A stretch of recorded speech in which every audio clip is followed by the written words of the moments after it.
அனுமனுக்கு ஏன் வடை மாலை சாத்துறோம் அப்படின்னு தெரியுமா?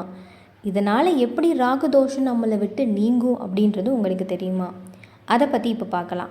ஒரு முறை ராகு பகவான் அனுமன் கிட்ட, அனுமனே, நான் சூரியனை பிடிச்சு கிரகத்தை உண்டு பண்ண வேண்டிய நேரம் வந்துருச்சு.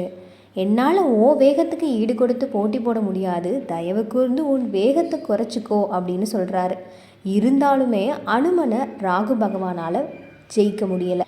இதுக்கப்புறம் தான் அனுமன் கிட்ட ராகு பகவான், எனக்கு உகந்த தானியமான கருப்பு உளுந்தினால் செய்யப்பட்ட வடையை மாலையாக்கி, அந்த வடை மாலையை எவரொருவர் அனுமனாகிய உனக்கு படைச்சு வணங்குறாரோ அவரை எந்த காலத்துலையும் நான் பிடிக்க மாட்டேன்.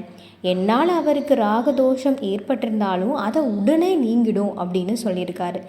இதை அடிப்படையாக வச்சு தான் அனுமனுக்கு மிளகு வடையை மாலையாக சாத்தி வழிபட்டுட்டு வர்றோம். அப்படிப்பட்ட ஒரு அற்புதமான காட்சியை தான் இப்போ நீங்கள் பார்த்துட்ருக்கீங்க. இந்த மாதிரி வீடியோக்களை தொடர்ந்து பார்க்குறதுக்கு ஸ்க்ரீன் டிஎன் சேனலை ஃபாலோ பண்ணுங்கள்.